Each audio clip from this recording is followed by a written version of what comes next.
محترم حاضرین، السلام علیکم ورحمۃ اللہ وبرکاتہ۔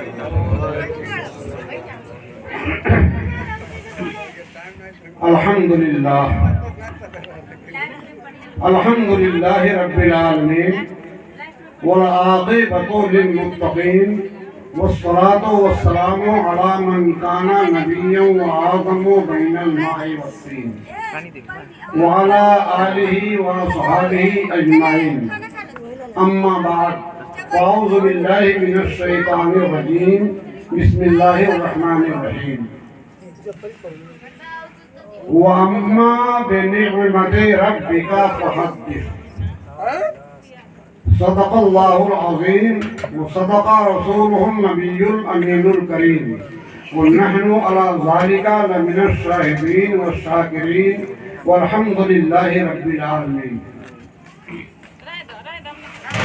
نہایت ہی سنجیدگی کے ساتھ ادب و احترام سے آئیے ہم اور آپ تمامی حضرات مل کر اپنے آقا و مولا حضور مدنی تاجدار دونوں عالم کے مالک و مختار جناب احمد مصطفیٰ محمد مصطفیٰ صلی اللہ تعالیٰ علیہ وسلم کی رحمت والی بارگاہ میں درود شریف کا نذرانہ عقیدت پیش کریں اور بلند آواز سے اللہم صلی علی سیدنا و مولانا محمد معدن الجود والکرم وآلہ وآلہ وسلم۔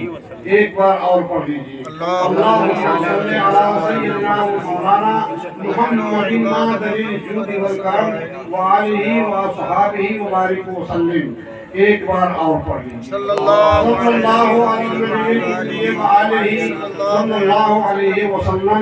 صلاۃ و سلام علیکہ یا رسول اللہ صلی اللہ علیہ وسلم۔ میں کوئی خاص تقریر کرنے کے موڈ میں نہیں ہوں، نہ اب میرا یہ مشغلہ ہی رہ گیا ہے، اس لیے کہ 2009 میں نے مدرسہ چھوڑ دیا ہے اور تبھی سے پروگرام میں نہیں کرتا ہوں، تو زیادہ عرصہ ہو گیا کہ نہیں ہو گیا؟ اب عادت جیسے پہلے تھی اس طرح کی نہیں رہی۔ چند منٹ کے لیے خیر و برکت کے لیے میں حاضر ہو گیا ہوں اپنا گھر سمجھ کر، سمجھ رہے ہیں؟ ورنہ اب جو سورے جوالا والی بات تھی، جوانی والی، وہ بات ختم ہو گئی۔ جانے کے لیے پروگرام پر تو الحمدللہ 3 4 گھنٹہ میں بولا کرتا تھا، اور میرے لیے 2-4 گھنٹہ کوئی چیز نہیں تھی۔ کاٹھمانڈو پوکھرا بھی جاتا تھا، آسام اور بہار بھی جاتا تھا، اللہ کا فضل ہے بہت دور دور تک گیا، لیکن اب وہ مہارت نہیں رہی۔ اب چند منٹ کے لیے کہیں بیٹھ گیا تو بیٹھ گیا، اور خیر و برکت حاصل کرنے کے لیے بیٹھ گیا۔ بے شک درود شریف کی سب سے زیادہ فضیلت ہے، ہر عمل سے زیادہ درود شریف کی فضیلت ہے، اس لیے کہ یہ ایسا وظیفہ ہے کہ اللہ تعالیٰ خود نبی پر بھیجتا ہے اور اپنے مومن بندوں کو بھی کہتا ہے کہ تم لوگ بھی بھیجو۔ بے شک سبحان اللہ۔ اللہ تعالیٰ بھیجتا ہے، اس کے فرشتے بھیجتے ہیں، اور ہمیں اور آپ کو بھی حکم دیتا ہے ہم اور آپ بھی درود شریف سے غافل نہ رہیں، برابر بھیجتے رہیں۔ بے شک اللہ تعالیٰ نے اور کسی چیز کو یہ نہیں کہا کہ میں بھی کرتا ہوں اور تم بھی اس کو کرو۔ جیسے نماز ہم کو پڑھنے کے لیے اللہ نے فرمایا مگر خود نہیں پڑھتا، روزہ رکھنے کے لیے فرمایا خود نہیں رکھتا، زکوٰۃ دینے کا حکم دیتا ہے خود نہیں دیتا، حج کرنے کا بندوں کو حکم دیتا ہے مگر خود نہیں کرتا۔ کوئی ایسا کام نہیں ہے کہ جس کو اللہ بھی کرے اور بندے بھی کریں۔ درود شریف ہی ایک ایسی چیز ہے کہ اللہ خود نبی پر بھیجتا ہے اور مومن بندوں کو بھی حکم دیتا ہے، اور نبی سے قریب کرنے کے لیے سب سے بہترین وظیفہ درود شریف ہے۔ ایک واقعہ سن لیجئے، انشاءاللہ دماغ تازہ ہو جائے گا اور اس کی اہمیت کا بھی پتہ چل جائے گا۔ یہ جو شہد کی مکھی ہے یہ ہمارے حضور صلی اللہ علیہ وسلم کی بارگاہ میں کبھی کبھی حاضر ہویا کرتی تھی۔ ویسے جو گندی مکھیاں ہیں، جیسے عام طور سے جو مکھیاں ہمارے اور آپ کے کپڑوں پر، جسم پر، بدن پر، سامانوں پر بیٹھتی رہتی ہے، یہ مکھی ہمارے نبی کے جسم پر کبھی نہیں بیٹھتی تھی، اس لیے کہ یہ مکھی ہر جائی ہے، مطلب ہر جگہ جانے والی ہے، ہر جگہ بیٹھنے والی ہے۔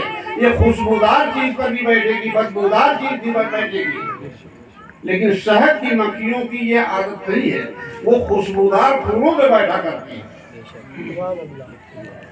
اور وہی شہد کی مکھی چوستی ہے جو رس کو، ہمیں اور آپ کو اسی سے شہد ملتا ہے۔ ایک بار شہد کی مکھی نبی کی بارگاہ میں حاضر ہوئی، سرکار نے اس سے پوچھا کہ اے مکھی تو شہد کس طرح سے بناتی ہے؟ تو مکھی نے عرض کی یا رسول اللہ، ہم چمن میں جاتے ہیں، وہاں پر طرح طرح کے پھول کو دیکھتے ہیں، اس پر بیٹھتے ہیں، اس کے عرق کو چوستے ہیں اور چوستے ہیں، اسی کو ہم آ کے اپنی چھتوں میں اگل دیتے ہیں، یا رسول اللہ وہی شہد بن جاتا ہے۔ سرکار نے فرمایا کہ جن پھولوں کے عرق پر، جن پھولوں پر تو بیٹھتی ہے اور اس کے عرق کو چوستی ہے، تو بہت سے پھول کا عرق تو کڑوا ہوتا ہے، کسی کا تیتا ہوتا ہے، کسی کا پھیکا ہوتا ہے، کسی کا بکچیلا ہوتا ہے، کسی کا میٹھا ہوتا ہے، ہوتا کہ نہیں ہوتا ہے؟ اور شہد تو خالص میٹھا ہوتا ہے، جبکہ ہر طرح کے پھول پر بیٹھ کر کے تو جاتی ہے چھتوں کو، تو اس میں مٹھاس کہاں سے آتی ہے؟ تو شہد کی مکھی نے جو جواب دیا، اسی کو مولانا جلال الدین رومی رحمت اللہ تعالی علیہ نے ارشاد فرمایا ہے اپنی زبان میں، فارسی کا شعر ہے کہ گفت جو خانے پر احمد درود می شود شیری و تلخی را ربود۔ سبحان اللہ۔ یا رسول اللہ، ہم چمن میں جاتے ہیں اور طرح طرح کے پھولوں کے عرق کو چوستے ہیں، اور جب چوس کر کے اپنے چھتوں کو آنے لگتے ہیں تو آپ پر درود شریف پڑھتے ہوئے آتے ہیں۔ سبحان اللہ، سبحان اللہ۔ کوئی باقی رہ گیا جو سبحان اللہ نہ کہا ہو؟ بہت مبارک وقت تھا سبحان اللہ کہنے کا، کہنا چاہیے تھا آپ کو سبحان اللہ، بے شک کہنا چاہیے تھا آپ کو سبحان اللہ۔ انشاءاللہ آپ کو اس سے 90 نیکیاں ملیں گی ایک بار سبحان اللہ کہنے کا۔ تو مکھی نے کیا عرض کیا، یا رسول اللہ ہم پھولوں کے عرق کو چوس کر کے جب اپنے چھتوں کو آنے لگتے ہیں تو آپ پر درود شریف پڑھتے ہوئے آتے ہیں اور اپنے چھتوں میں اگل دیتے ہیں۔ یا رسول اللہ، یہ درود کی برکت سے یہ میرا شہد آپس میں تمام رس مل کر کے میٹھے ہو جاتے ہیں۔ اب آپ کو میں توجہ دلا رہا ہوں، ہم اور آپ کبھی کبھی نماز پڑھتے ہیں، روزہ رکھتے ہیں، اللہ توفیق دیتا تو بعض لوگ حج بھی کرتے ہیں، زکوٰۃ دیتے ہیں، خیرات دیتے ہیں، صدقہ کرتے ہیں، اچھے اچھے کام نہ جانے کتنی طرح کے ہیں وہ سب کرتے ہیں۔ ہو سکتا ہے کہ کوئی کمی رہ جاتی ہو اور قبول نہ ہوتا ہو سکتا ہے کہ یہ تمام نیکیاں جو ہم اور آپ کرتے ہیں کوئی کمی رہ جاتی ہو اور قبول نہ ہوتا ہو، برابر درود شریف پڑھتے رہیں گے تو اسی درود شریف کی برکت سے ہمارے ٹوٹے پھوٹے عبادات بھی قبول ہو جائیں گے۔ سبحان اللہ، سبحان اللہ۔ جیسے تمام رس گھل مل کر میٹھے درود کی برکت سے ہو گئے، ویسے اس درود کی برکت سے ہمارے ٹوٹے پھوٹے اور کھوٹے اعمال درود کی برکت سے اس لائق ہو جائیں گے کہ بارگاہ الہی میں قبول ہو جائیں گے۔ ایک بار پھر سنے ہیں درود شریف کی فضیلت، درود پڑھ دیجیے۔ سیدنا مولانا محمد یہی نام اعمال میں نیکیاں درج کرانے کے لیے ہم نے شروع میں بعض لوگ گھبراتے بھی رہے ہوں گے 3 مرتبہ لگاتار درود پڑھوایا۔ سمجھ رہے ہیں؟ محض مقصد یہ ہوتا ہے کہ نامہ اعمال میں نیکیاں زیادہ سے زیادہ درج ہو جائیں۔ انشاءاللہ ہماری بخشش کے لیے یہ مدد کریں گے۔ کہیں محدود ذکر مصطفیٰ لفظ و بیان تک ہے، کہیں محدود ذکر مصطفیٰ لفظ و بیان تک ہے۔ ہم اس وقت سے لے کے صبح تک بولتے رہیں، پورا اسٹیج بولتا رہے، کوئی حد لگا سکتا ہے؟ نبی کے ذکر کی کوئی پابندی نہیں، کوئی حد نہیں کہ کوئی حد لگا دے کہ یہی تک کر لیجئے، بات ختم ہو گئی۔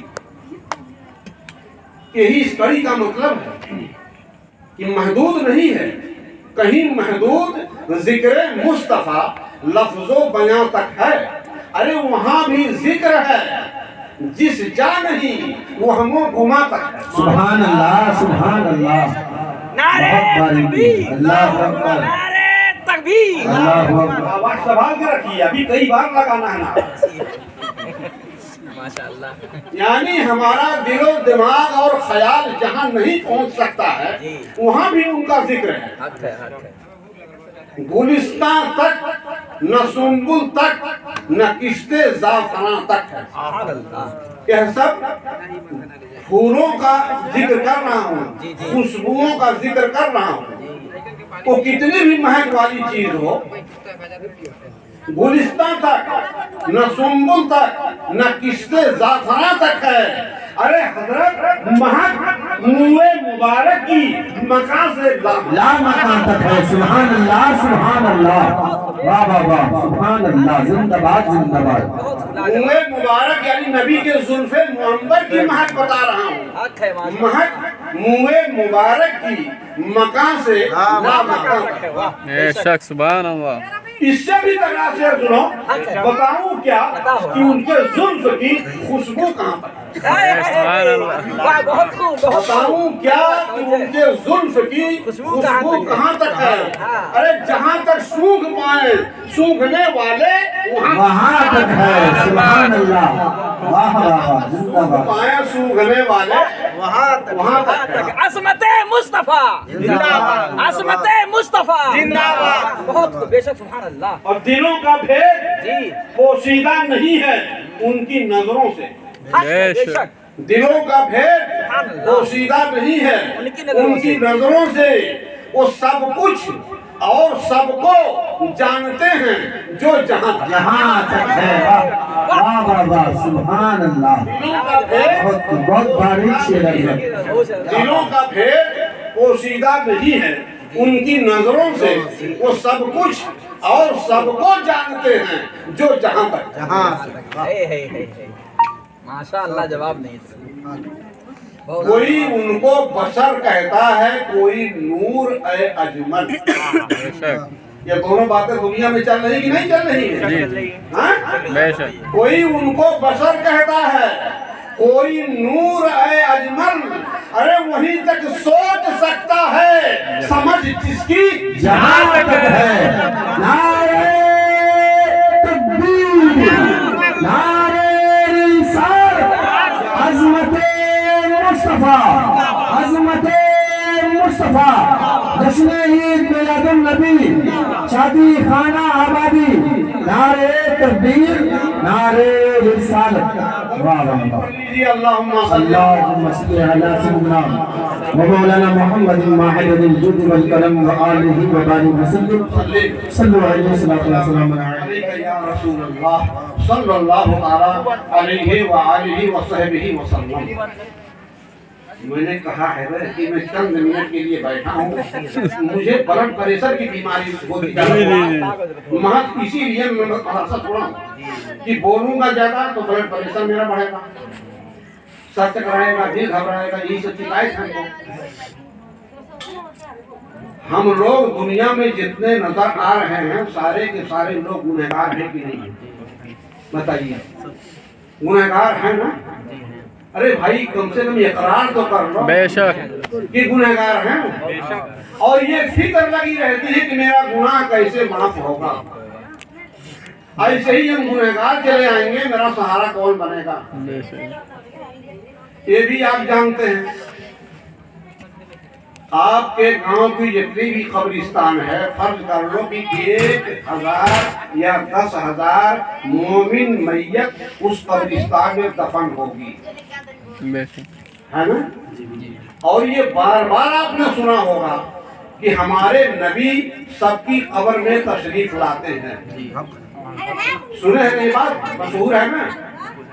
تو اگر 1000 میت قبرستان میں دفن ہے تو ہمارے نبی کم سے کم 1000 بار ضرور آئے ہوں گے. بولو آئے ہوں گے نا.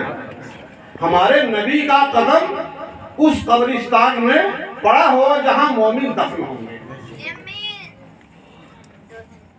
اللہ کا بہت بڑا احسان ہے کہ ہمیں اور آپ کو ایسا نبی عطا فرمایا. بے شک سبحان اللہ.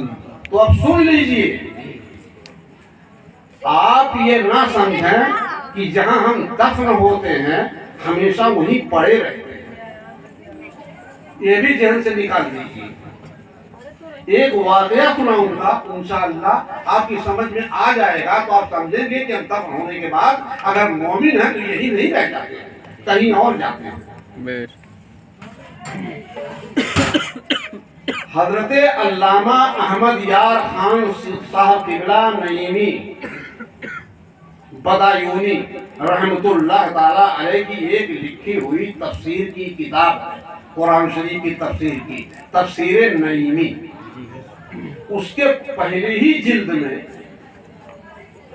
صفحہ 919 پر حضرت انہوں نے اس واقعے کو درج فرمایا ہے. وہ فرماتے ہیں کہ ایک مرتبہ میں حج کرنے کے لیے جا رہا تھا, میرا ساتھ ہو گیا ایک حاجی سے, ان کا نام تھا صوفی محمد حسین, جس کا ساتھ ہوا. صوفی محمد حسین صاحب قبلہ بیان کرنے لگے کہ میں اپنے پیر مرشد, ان کا نام تھا حضرت سیدنا عبدالحق مہاجر الہ آبادی, ان سے پوچھا صوفی محمد حسین صاحب نے, یہ واقعہ بیان کر رہے ہیں احمد یار خان صاحب قبلہ, کہ میرے ساتھ جو گزرا وہ واقعہ آپ سن لیجیے. تو کہتے ہیں میں نے اپنے پیر حضرت عبدالحق مہاجر الہ آبادی سے پوچھا کہ حضرت میں نے تو علماء کرام سے سنا ہے کہ مدینے کی زمین بھٹی, مدینے کی زمین, بولو مدینے کی زمین, اور بھٹی کا کام کیا ہوتا ہے؟ جلانا. گندی چیز آئے تو پاک کر کے باہر کر دیں. جیسے لوہا پہ زنگ لگا ہوا ہو, بھٹی میں ڈال دو تو کچھ دیر پڑا رہنے کے بعد میں اس کو لال سرخ و سفید بنا دیتا ہے اور میل کچیل گرا دیتا ہے کہ نہیں؟ سب جل جاتا ہے اور لوہا صاف ستھرا ہو جاتا ہے. تو مدینے کی زمین تو بھٹی ہے, تو بھٹی کا کام تو پاک کرنا ہوتا ہے, لیکن مدینے کی سرزمین میں جو مرتے ہیں کوئی ضروری نہیں ہے کہ مومن ہی مرتے ہوں سب. ارے وہاں کافر بھی تو ہیں, منافق بھی تو ہیں, بے ایمان بھی تو ہیں, سب کو مدینے کی زمین میں دفن کر دیا جاتا ہے. اب بھٹی کا کام ہے کہ غلط مال کو باہر کر دے. تو مدینے کی زمین اگر بھٹی ہے تو کافر اور منافق یا بہت زیادہ پاپی گنہگار کو کیوں اپنے اندر سمائے ہوئے ہے، باہر کیوں نہیں کر دیتی ہے؟ یہ سوال کیا کس نے؟ صوفی محمد حسین صاحب نے اپنے پیر مرشد حضرت مولانا عبدالحق مہاجر الہ آبادی سے۔ تو مہاجر الہ آبادی نے جو سنا، وہاں پر 10-20 آدمی اور تھے، ان کو تکلیف اس بات کی ہوئی کہ یہ راز کی بات ہے، یہ مسئلے کی بات ہے، اس کو 10 آدمی کے بیچ میں پوچھا تو کیوں پوچھا؟ دھکا دے کر باہر کر دیا۔ یہ سمجھ کر کے دھکا دے دیا کہ یہ راز و نیاز کی بات ہے، اس کو اکیلے میں پوچھنا چاہیے تھا، اور 10 آدمی کے بیچ میں پوچھ لیا۔ تو حضرت صوفی محمد حسین صاحب قبلہ اپنے پیر مرشد سے یہ نہیں پوچھے آپ نے مجھے کیوں دھکا دیا اور کیوں یہاں سے بھگا دیا۔ وہ گئے چپ چاپ، رات ہوئی، اپنے بستر پر لیٹے۔ توجہ سے سنیے گا، بستر پر لیٹے جب، تو رات میں کیا خواب دیکھا؟ کہیں سے لاشیں اونٹوں پر لد کر فرشتے لے کر آ رہے ہیں، اور ادھر سے لاشوں کو لاد کر اونٹ پر فرشتے لے جا رہے ہیں۔ اتنی بات سمجھ میں آئی نا؟ فرشتوں کی جماعت کو دیکھا کہ فرشتوں جو ہے اونٹوں پر لاشوں کو لاد کر لا رہے ہیں اور لے جا رہے ہیں۔ یہ منظر دیکھا۔ یہ منظر دیکھنے کے بعد میں صبح پھر اپنے پیر مرشد کی بارگاہ میں گئے، لیکن اس کی حقیقت انہوں نے پوچھ لیا تھا فرشتوں سے کہ یہ کیا ہو رہا ہے؟ لاشیں باہر سے آ رہی ہیں اور یہاں سے باہر جا رہی ہیں۔ تو فرشتوں نے کہا اپنے پیر سے پوچھ لینا جا کر کے، اس راز کو ہم سے نہ پوچھیں۔ تو یہ صبح اپنے پیر مرشد کے پاس آئے اور کہا حضور، جو مسئلہ میں نے کل پوچھا تھا، تو رات میں نے اسی سے متعلق خواب دیکھا ہے۔ فرشتوں کو دیکھا یہاں کی قبرستان سے لاش نکال کر لے جا رہے ہیں باہر، اور باہر سے قبرستان سے لاش نکال کر ادھر لا رہے ہیں، دفنا رہے ہیں۔ یہ کیا منظر ہے؟ تو پیر مرشد ان کے جو تھے شیخ عبدالحق محدث الہ آبادی مہاجر الہ آبادی، وہ فرمانے لگے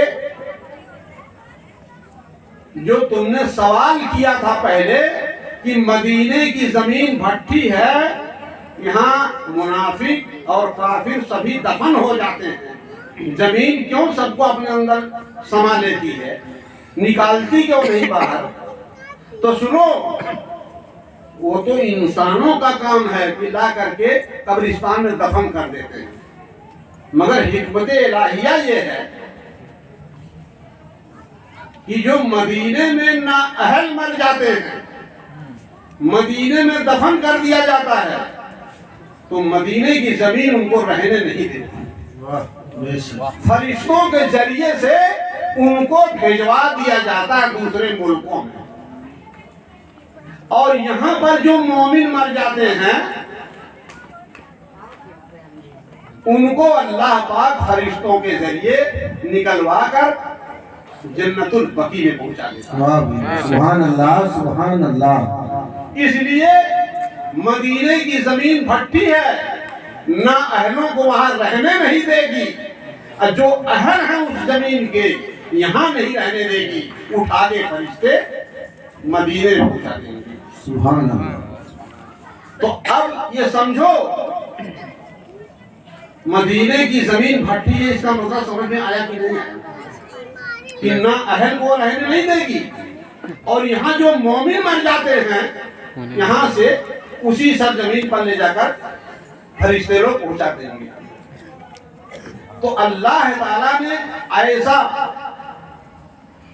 حکمت عملی اپنایا ہے کہ فرشتوں کے ذریعے سے ہمیں اور آپ کو اگر مومن ہو کے مر گئے تو یہاں نہیں، دیکھنے میں تو یہاں دفن کر دیے جائیں گے، لیکن حقیقت میں فرشتوں کے ذریعے سے ڈیوٹی لگائی گئی ہے کہ وہ مدینے کی سرزمین میں لے جا کے ہمیں اور آپ کو دفن کر دیں۔ سبحان اللہ سبحان اللہ۔ یہ رسول کی رحمت ہے، ان کی امت ہونے کا یہ فیض مل رہا ہے۔ بے شک تو اب یہ نہ سمجھو کہ ہم بلہیاں کے رہنے والے ہیں، بانس پار کے رہنے والے ہیں، دفن ہوں گے یہیں رہ جائیں گے۔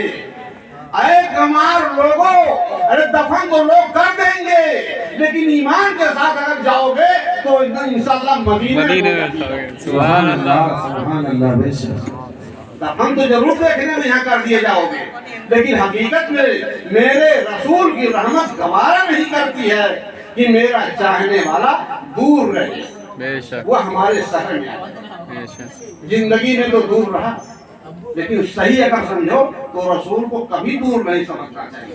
بے شک حضور کے معنی ہوتا ہے حاضر ناظر، حضور کے معنی حاضر۔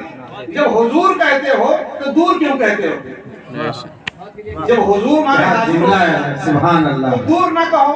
سبحان اللہ۔ اس لیے ہمارے رسول ہماری اور آپ کی رگے جان سے زیادہ قریب ہیں۔ بے شک النبی اولا بالمؤمنین من انفسہم، قرآن کی یہ آیت ہے کہ نبی مومنوں کی جان سے زیادہ قریب ہے۔ تو اب ہم نبی کو جب پکاریں گے تو قریب ہیں تو قریب ہی سے تو سنیں گے، ہاں؟ تو نبی کو پہلے اپنے قریب سمجھو، بھلے نہ دیکھ سکو لیکن سمجھو کہ ہم تو ان کی نظر میں ہیں، بے ہماری نظر میں وہ نہیں ہے، ہم تو ان کی نظر میں ہیں، ہم ان سے قریب ہیں، ہمارا نبی ہم سے قریب ہے۔ یہی سمجھ کر تو کہتے ہو یا نبی سلام علیکہ، یا رسول سلام علیکہ، یا پڑھتے ہو سمجھتے ہو کہ ہمارا نبی ہمارا سلام سن رہا ہے۔ یہ ہمارے نبی کا کرم ہے اور اللہ کا سب سے بڑا کرم کہ ان کی امت نے ہمیں اور آپ کو پیدا کیا۔ بے شک سبحان اللہ ہمارے نبی کی شفاعت کا امید لگا کے بیٹھے رہو، انشاءاللہ بیڑا پار ہوگا اگر ایمان پر خاتمہ ہو گیا۔ بے شک گنہگار جتنے بھی ہو جاؤ گے اللہ اپنے فضل و کرم سے اس کو معاف کرے گا۔ بے شک اس لیے کہ اتنا بڑا نبی دے دیا ہے ہم کو، ہمارے نبی صلی اللہ تعالی علیہ وسلم کی بیٹی ہیں حضرت بی بی فاطمہ بے شک رضی اللہ تعالیٰ عنہ۔ دنیا میں ساری عورتوں میں سب سے افضل، جنت کی مالکہ، حوروں کی سردار حضرت بی بی فاطمہ، ان کا جب نکاح ہونے لگا میرے نبی نے پوچھا بیٹی تمہارا نکاح میں علی سے کر رہا ہوں 400 مسکال چاندی کے عوض میں مہر، تمہیں علی منظور ہے؟ اتنی مہر منظور ہے؟ حضرت بی بی فاطمہ نے عرض کی ابو جان اتنی مہر مجھے منظور نہیں ہے، علی مجھے منظور ہے۔ بات سمجھے نا، علی مجھے منظور ہے مگر اتنی مہر مجھے منظور نہیں۔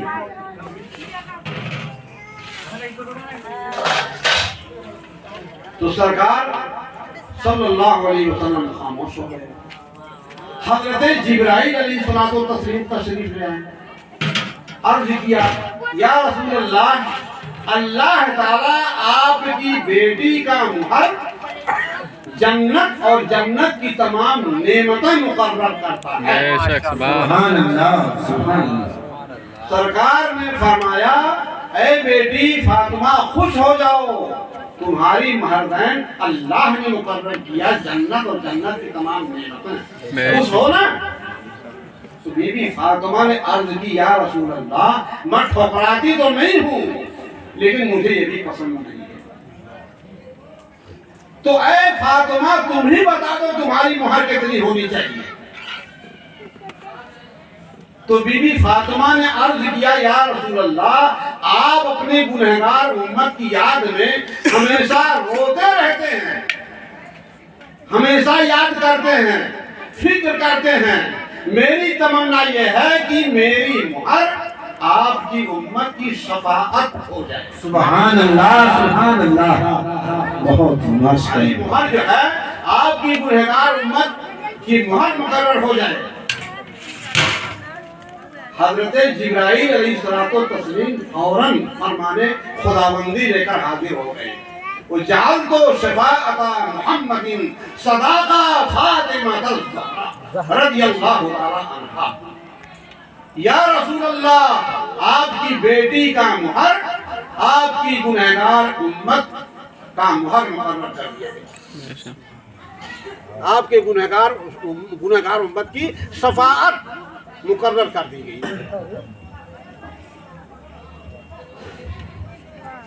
آپ کی گنہگار امت کی مہر، آپ کی گنہگار امت کی شفاعت مقرر کر دی گئی۔ بے شک بتاؤ، تو ہمیں اور آپ کو بخشوانے والے جب اتنے بڑے بڑے لوگ ہوں، اتنی عظیم عظیم ہستیاں ہوں، اور چنتا انہیں ہمیں بخشوانے کی ہو، اور ہمیں نہ ہو تو ہماری نادانی ہے کہ نہیں ہے؟ بے شک ہمیں بھی اپنی فکر کرنی چاہیے۔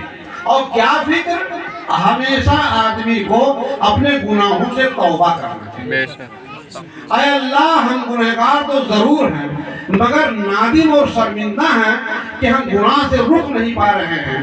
اے اللہ، میرے گناہوں کو تم معاف کر دے۔ بے اس سے کیا ہوگا؟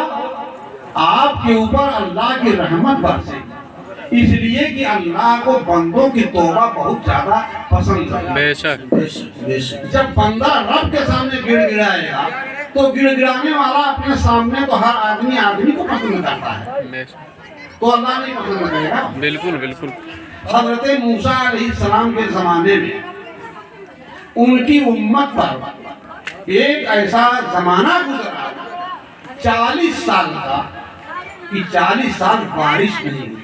بے شک بتاؤ، بارش نہیں ہوگی تو سبزے اگیں گے؟ کھیتیاں سرسبز و شاداب نظر آئیں گی کبھی؟